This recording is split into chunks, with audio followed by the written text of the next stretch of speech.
ಗಮನಿಸಿದ್ವಲ್ಲ ಯಾರ್ಯಾರು ಏನೇನ್ ಹೇಳ್ತಾ ಇದ್ದಾರೆ ಅಂತ. ಹೀಗೆ ಒಬ್ಬರ ಮೇಲೆ ಒಬ್ರು ಗೂಬೆ ಕೂರಿಸ್ತಾ ಇದ್ದಾರೆ. ಮತ್ತಷ್ಟು ಡೀಟೇಲ್ಸ್ ಅನ್ನ ನೀಡ್ತಾರೆ ನಮ್ಮ ಪ್ರತಿನಿಧಿ ವೀರೇಶ್. ನೇರ ಸಂಪರ್ಕದಲ್ಲಿ ಜಾಯಿನ್ ಆಗ್ತಾ ಇದ್ದಾರೆ. ವೀರೇಶ್, ಇದೆಲ್ಲವೂ ಕೂಡ ಗ್ಯಾರಂಟಿ ಸರ್ಕಾರದ ಗಿಫ್ಟ್ ಅಂತ ಬಿಜೆಪಿ ಹೇಳ್ತಾ ಇದೆ.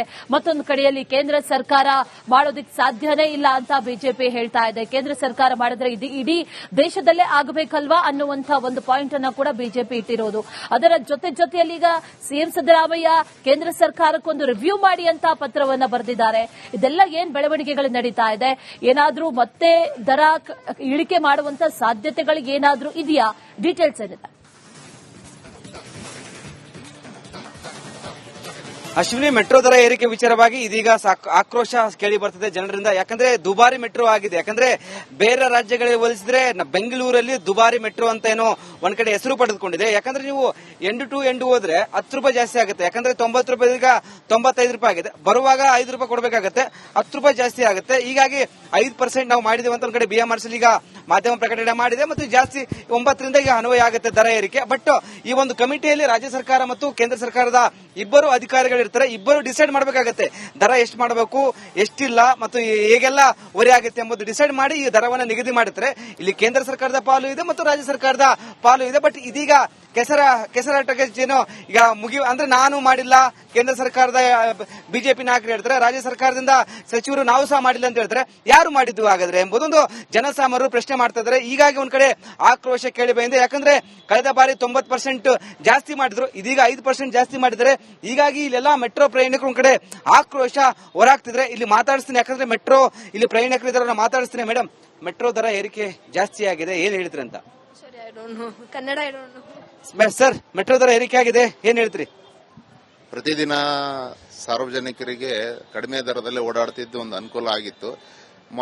ಕಳೆದ ಸುಮಾರು ದಿನಗಳಿಂದ ಸ್ವಲ್ಪ ಜಾಸ್ತಿ ಮಾಡಿದ್ರು, ಮತ್ತೆ ಈಗ ಜಾಸ್ತಿ ಮಾಡಿರೋದು ಗಾಯದ ಮೇಲೆ ಬರೆ ಎಳೆದಂತಾಗಿದೆ.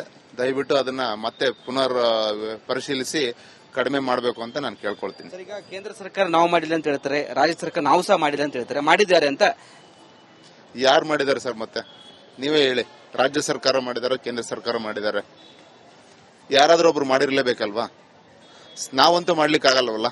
ಹಾಗಾಗಿ ಈಗ ನೋಡಿ, ನಾವು ಯೋಚನೆ ಮಾಡಬೇಕಾಗಿದೆ. ಈಗ ರೇಟ್ ಜಾಸ್ತಿ ಆಗಿರೋದ್ರಿಂದ ಮೆಟ್ರೋದಲ್ಲಿ ಹೋಗೋಣ ಅಥವಾ ಬಸ್ಸಲ್ಲಿ ಹೋಗೋಣ ಅಂತ.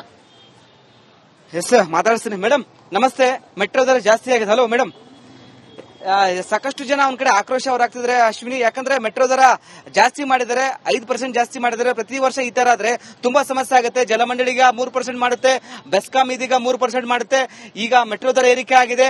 ಮತ್ತೊಂದ್ ಕಡೆ BMTC ಬಸ್ ದರ ಏರಿಕೆ ಆಗ್ಬಹುದು, KSRTC ಬಸ್ ದರ ಏರಿಕೆ ಆಗ್ಬಹುದು. ಇಲ್ಲಿ ರಾಜ್ಯ ಸರ್ಕಾರ ಅವ್ರದೇ ಇದೆ, ಅವ್ರು ಯಾಕೆ ಮಾಡಿದ್ರೆ ಎಂಬುದು ಒಂದ್ ಕಡೆ ಜನಸಾಮಾನ್ಯರು ಪ್ರಶ್ನೆ ಮಾಡ್ತಿದ್ದಾರೆ. ಹೀಗಾಗಿ ಈ ಒಂದು ವಾಗ್ವಾದ, ಈ ಒಂದು ಮೆಟ್ರೋ ದರ ವಿಚಾರವಾಗಿ ಮುಂದಿನ ದಿನಗಳಲ್ಲಿ ಯಾವ ರೀತಿ ಸ್ವರೂಪ ಪಡೆದುಕೊಳ್ಳುತ್ತೆ, ಏನಾದ್ರೂ ಕಡಿಮೆ ಆಗುತ್ತೆ ಎಂಬುದು ಒಂದ್ ಕಡೆ ಹೇಳಲಾಗ್ತಿದೆ. ಯಾಕಂದ್ರೆ ತೇಜಸ್ವಿ ಸೂರ್ಯ ಅವರು ಒಂದ್ ಕಡೆ ಹೇಳ್ತಿದ್ದಾರೆ, ನಾವು ಲೆಟರ್ ಬರೀ ಕಡಿಮೆ ಮಾಡಿ ಅಂತ ಕೇಂದ್ರ ಸರ್ಕಾರಕ್ಕೆ ಪತ್ರ ಬರೀರಿ, ನಾವು ಕಡಿಮೆ ಮಾಡಿಸುವಂತ. ಬಟ್ ಸಿದ್ದರಾಮಯ್ಯ ಅವರು ಪತ್ರ ಬರೆದಿದ್ದಾರೆ.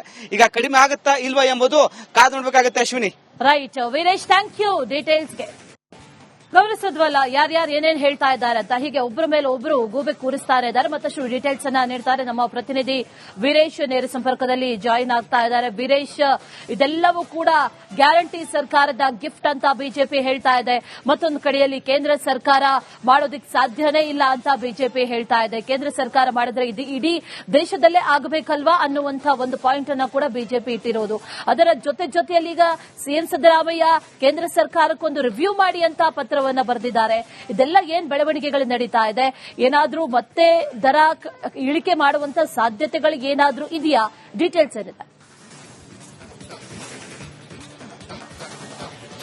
ಅಶ್ವಿನಿ, ಮೆಟ್ರೋ ದರ ಏರಿಕೆ ವಿಚಾರವಾಗಿ ಇದೀಗ ಆಕ್ರೋಶ ಕೇಳಿ ಬರ್ತದೆ ಜನರಿಂದ. ಯಾಕಂದ್ರೆ ದುಬಾರಿ ಮೆಟ್ರೋ ಆಗಿದೆ. ಯಾಕಂದ್ರೆ ಬೇರೆ ರಾಜ್ಯಗಳಿಗೆ ಹೋಲಿಸಿದ್ರೆ ಬೆಂಗಳೂರಲ್ಲಿ ದುಬಾರಿ ಮೆಟ್ರೋ ಅಂತ ಏನೋ ಒಂದ್ ಕಡೆ ಹೆಸರು ಪಡೆದುಕೊಂಡಿದೆ. ಯಾಕಂದ್ರೆ ನೀವು ಎಂಡ್ ಟು ಎಂಡ್ ಹೋದ್ರೆ 10 ರೂಪಾಯಿ ಜಾಸ್ತಿ ಆಗುತ್ತೆ. ಯಾಕಂದ್ರೆ 90 ರೂಪಾಯಿ ಈಗ 95 ರೂಪಾಯಿ ಆಗಿದೆ. ಬರುವಾಗ 5 ರೂಪಾಯಿ ಕೊಡಬೇಕಾಗುತ್ತೆ, 10 ರೂಪಾಯಿ ಜಾಸ್ತಿ ಆಗುತ್ತೆ. ಹೀಗಾಗಿ 5% ನಾವು ಮಾಡಿದೇವೆ ಅಂತ ಒಂದ್ ಕಡೆ BMRCL ಈಗ ಮಾಧ್ಯಮ ಪ್ರಕಟಣೆ ಮಾಡಿದೆ. ಮತ್ತು ಜಾಸ್ತಿ 9ರಿಂದ ಈಗ ಅನ್ವಯ ಆಗುತ್ತೆ ದರ ಏರಿಕೆ. ಬಟ್ ಈ ಒಂದು ಕಮಿಟಿಯಲ್ಲಿ ರಾಜ್ಯ ಸರ್ಕಾರ ಮತ್ತು ಕೇಂದ್ರ ಸರ್ಕಾರದ ಇಬ್ಬರು ಅಧಿಕಾರಿಗಳು ಇರ್ತಾರೆ. ಇಬ್ಬರು ಡಿಸೈಡ್ ಮಾಡಬೇಕಾಗುತ್ತೆ ದರ ಎಷ್ಟು ಮಾಡಬೇಕು, ಎಷ್ಟಿಲ್ಲ ಮತ್ತು ಹೇಗೆಲ್ಲ ಹೊರೆ ಆಗುತ್ತೆ ಎಂಬುದು ಡಿಸೈಡ್ ಮಾಡಿ ಈ ದರವನ್ನು ನಿಗದಿ ಮಾಡುತ್ತಾರೆ.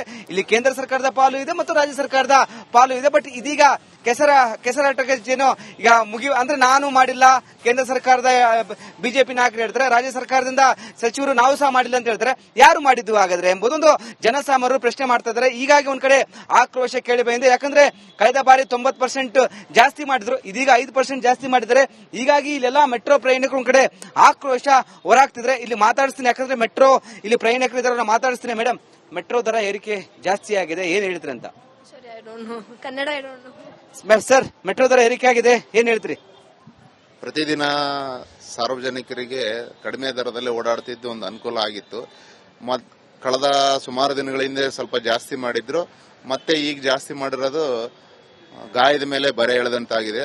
ದಯವಿಟ್ಟು ಅದನ್ನ ಮತ್ತೆ ಪುನರ್ ಪರಿಶೀಲಿಸಿ ಕಡಿಮೆ ಮಾಡಬೇಕು ಅಂತ ನಾನು ಕೇಳ್ಕೊಳ್ತೀನಿ. ಸರ್, ಈಗ ಕೇಂದ್ರ ಸರ್ಕಾರ ನಾವು ಮಾಡಿಲ್ಲ ಅಂತ ಹೇಳ್ತಾರೆ, ರಾಜ್ಯ ಸರ್ಕಾರ ನಾವು ಸಹ ಮಾಡಿಲ್ಲ ಅಂತ ಹೇಳ್ತಾರೆ. ಮಾಡಿದ್ದಾರೆ ಅಂತ ಯಾರು ಮಾಡಿದ್ದಾರೆ ಸರ್? ಮತ್ತೆ ನೀವೇ ಹೇಳಿ. ರಾಜ್ಯ ಸರ್ಕಾರ ಮಾಡಿದ್ದಾರೆ, ಕೇಂದ್ರ ಸರ್ಕಾರ ಮಾಡಿದ್ದಾರೆ, ಯಾರಾದ್ರೂ ಒಬ್ರು ಮಾಡಿರ್ಲೇಬೇಕಲ್ವಾ? ನಾವಂತೂ ಮಾಡ್ಲಿಕ್ಕೆ ಆಗಲ್ವಲ್ಲ. ಹಾಗಾಗಿ ಈಗ ನೋಡಿ, ನಾವು ಯೋಚನೆ ಮಾಡಬೇಕಾಗಿದೆ. ಈಗ ರೇಟ್ ಜಾಸ್ತಿ ಆಗಿರೋದ್ರಿಂದ ಮೆಟ್ರೋದಲ್ಲಿ ಹೋಗೋಣ ಅಥವಾ ಬಸ್ಸಲ್ಲಿ ಹೋಗೋಣ ಅಂತ. ಎಸ್ ಸರ್, ಮಾತಾಡಿಸ್ತೀನಿ. ಮೇಡಮ್ ನಮಸ್ತೆ. ಮೆಟ್ರೋ ದರ ಜಾಸ್ತಿ ಆಗಿದೆ. Hello madam. ಸಾಕಷ್ಟು ಜನ ಒಂದ್ ಕಡೆ ಆಕ್ರೋಶ ಹೊರಾಗ್ತಿದ್ರೆ ಅಶ್ವಿನಿ, ಯಾಕಂದ್ರೆ ಮೆಟ್ರೋ ದರ ಜಾಸ್ತಿ ಮಾಡಿದರೆ, 5% ಜಾಸ್ತಿ ಮಾಡಿದರೆ. ಪ್ರತಿ ವರ್ಷ ಈ ತರ ಆದ್ರೆ ತುಂಬಾ ಸಮಸ್ಯೆ ಆಗುತ್ತೆ. ಜಲಮಂಡಳಿಗ 3% ಮಾಡುತ್ತೆ, ಬೆಸ್ಕಾಂ ಇದೀಗ 3% ಮಾಡುತ್ತೆ. ಈಗ ಮೆಟ್ರೋ ದರ ಏರಿಕೆ ಆಗಿದೆ. ಮತ್ತೊಂದ್ ಕಡೆ ಬಿಎಂಟಿಸಿ ಬಸ್ ದರ ಏರಿಕೆ ಆಗ್ಬೋದು, ಕೆಎಸ್ಆರ್ಟಿಸಿ ಬಸ್ ದರ ಏರಿಕೆ ಆಗ್ಬೋದು. ಇಲ್ಲಿ ರಾಜ್ಯ ಸರ್ಕಾರ ಅವ್ರದೇ ಇದೆ, ಅವ್ರು ಯಾಕೆ ಮಾಡಿದ್ರೆ ಎಂಬುದು ಒಂದ್ ಕಡೆ ಜನಸಾಮಾನ್ಯರು ಪ್ರಶ್ನೆ ಮಾಡ್ತಿದ್ದಾರೆ. ಹೀಗಾಗಿ ಈ ಒಂದು ವಾಗ್ವಾದ, ಈ ಒಂದು ಮೆಟ್ರೋ ದರ ವಿಚಾರವಾಗಿ ಮುಂದಿನ ದಿನಗಳಲ್ಲಿ ಯಾವ ರೀತಿ ಸ್ವರೂಪ ಪಡೆದುಕೊಳ್ಳುತ್ತೆ, ಏನಾದ್ರೂ ಕಡಿಮೆ ಆಗುತ್ತೆ ಎಂಬುದು ಒಂದ್ ಕಡೆ ಹೇಳಲಾಗ್ತಿದೆ. ಯಾಕಂದ್ರೆ ತೇಜಸ್ವಿ ಸೂರ್ಯ ಅವರು ಒಂದ್ ಕಡೆ ಹೇಳ್ತಿದ್ದಾರೆ, ನಾವು ಲೆಟರ್ ಬರೀ ಕಡಿಮೆ ಮಾಡಿ ಅಂತ ಕೇಂದ್ರ ಸರ್ಕಾರಕ್ಕೆ ಪತ್ರ ಬರೀರಿ, ನಾವು ಕಡಿಮೆ ಮಾಡಿಸುವಂತ. ಬಟ್ ಸಿದ್ದರಾಮಯ್ಯ ಅವರು ಪತ್ರ ಬರೆದಿದ್ದಾರೆ. ಈಗ ಕಡಿಮೆ ಆಗುತ್ತಾ ಇಲ್ವಾ ಎಂಬುದು ಕಾದು ನೋಡ್ಬೇಕಾಗುತ್ತೆ Ashwini. Right Veeresh, thank you ಡೀಟೇಲ್ಸ್ಗೆ. ನಾನು ಕೇಳ್ಕೊಳ್ತೀನಿ. ಸರ್, ಈಗ ಕೇಂದ್ರ ಸರ್ಕಾರ ನಾವು ಮಾಡಿಲ್ಲ ಅಂತ ಹೇಳ್ತಾರೆ, ರಾಜ್ಯ ಸರ್ಕಾರ ನಾವು ಸಹ ಮಾಡಿಲ್ಲ ಅಂತ ಹೇಳ್ತಾರೆ. ಮಾಡಿದ್ದಾರೆ ಅಂತ ಯಾರು ಮಾಡಿದ್ದಾರೆ ಸರ್? ಮತ್ತೆ ನೀವೇ ಹೇಳಿ. ರಾಜ್ಯ ಸರ್ಕಾರ ಮಾಡಿದ್ದಾರೆ, ಕೇಂದ್ರ ಸರ್ಕಾರ ಮಾಡಿದ್ದಾರೆ, ಯಾರಾದ್ರೂ ಒಬ್ರು ಮಾಡಿರ್ಲೇಬೇಕಲ್ವಾ? ನಾವಂತೂ ಮಾಡ್ಲಿಕ್ಕೆ ಆಗಲ್ವಲ್ಲ. ಹಾಗಾಗಿ ಈಗ ನೋಡಿ, ನಾವು ಯೋಚನೆ ಮಾಡಬೇಕಾಗಿದೆ. ಈಗ ರೇಟ್ ಜಾಸ್ತಿ ಆಗಿರೋದ್ರಿಂದ ಮೆಟ್ರೋದಲ್ಲಿ ಹೋಗೋಣ ಅಥವಾ ಬಸ್ಸಲ್ಲಿ ಹೋಗೋಣ ಅಂತ. ಎಸ್ ಸರ್, ಮಾತಾಡಿಸ್ತೀನಿ. ಮೇಡಮ್ ನಮಸ್ತೆ. ಮೆಟ್ರೋ ದರ ಜಾಸ್ತಿ ಆಗಿದೆ. Hello madam. ಸಾಕಷ್ಟು ಜನ ಒಂದ್ ಕಡೆ ಆಕ್ರೋಶ ಹೊರಾಗ್ತಿದ್ರೆ ಅಶ್ವಿನಿ, ಯಾಕಂದ್ರೆ ಮೆಟ್ರೋ ದರ ಜಾಸ್ತಿ ಮಾಡಿದರೆ, 5% ಜಾಸ್ತಿ ಮಾಡಿದರೆ. ಪ್ರತಿ ವರ್ಷ ಈ ತರ ಆದ್ರೆ ತುಂಬಾ ಸಮಸ್ಯೆ ಆಗುತ್ತೆ. ಜಲಮಂಡಳಿಗ 3% ಮಾಡುತ್ತೆ, ಬೆಸ್ಕಾಂ ಇದೀಗ 3% ಮಾಡುತ್ತೆ. ಈಗ ಮೆಟ್ರೋ ದರ ಏರಿಕೆ ಆಗಿದೆ. ಮತ್ತೊಂದ್ ಕಡೆ ಬಿಎಂಟಿಸಿ ಬಸ್ ದರ ಏರಿಕೆ ಆಗ್ಬೋದು, ಕೆಎಸ್ಆರ್ಟಿಸಿ ಬಸ್ ದರ ಏರಿಕೆ ಆಗ್ಬೋದು. ಇಲ್ಲಿ ರಾಜ್ಯ ಸರ್ಕಾರ ಅವ್ರದೇ ಇದೆ, ಅವ್ರು ಯಾಕೆ ಮಾಡಿದ್ರೆ ಎಂಬುದು ಒಂದ್ ಕಡೆ ಜನಸಾಮಾನ್ಯರು ಪ್ರಶ್ನೆ ಮಾಡ್ತಿದ್ದಾರೆ. ಹೀಗಾಗಿ ಈ ಒಂದು ವಾಗ್ವಾದ, ಈ ಒಂದು ಮೆಟ್ರೋ ದರ ವಿಚಾರವಾಗಿ ಮುಂದಿನ ದಿನಗಳಲ್ಲಿ ಯಾವ ರೀತಿ ಸ್ವರೂಪ ಪಡೆದುಕೊಳ್ಳುತ್ತೆ, ಏನಾದ್ರೂ ಕಡಿಮೆ ಆಗುತ್ತೆ ಎಂಬುದು ಒಂದ್ ಕಡೆ ಹೇಳಲಾಗ್ತಿದೆ. ಯಾಕಂದ್ರೆ ತೇಜಸ್ವಿ ಸೂರ್ಯ ಅವರು ಒಂದ್ ಕಡೆ ಹೇಳ್ತಿದ್ದಾರೆ, ನಾವು ಲೆಟರ್ ಬರೀ ಕಡಿಮೆ ಮಾಡಿ ಅಂತ ಕೇಂದ್ರ ಸರ್ಕಾರಕ್ಕೆ ಪತ್ರ ಬರೀರಿ, ನಾವು ಕಡಿಮೆ ಮಾಡಿಸುವಂತ. ಬಟ್ ಸಿದ್ದರಾಮಯ್ಯ ಅವರು ಪತ್ರ ಬರೆದಿದ್ದಾರೆ. ಈಗ ಕಡಿಮೆ ಆಗುತ್ತಾ ಇಲ್ವಾ ಎಂಬುದು ಕಾದು ನೋಡ್ಬೇಕಾಗುತ್ತೆ Ashwini. Right Veeresh, thank you ಡೀಟೇಲ್ಸ್ಗೆ.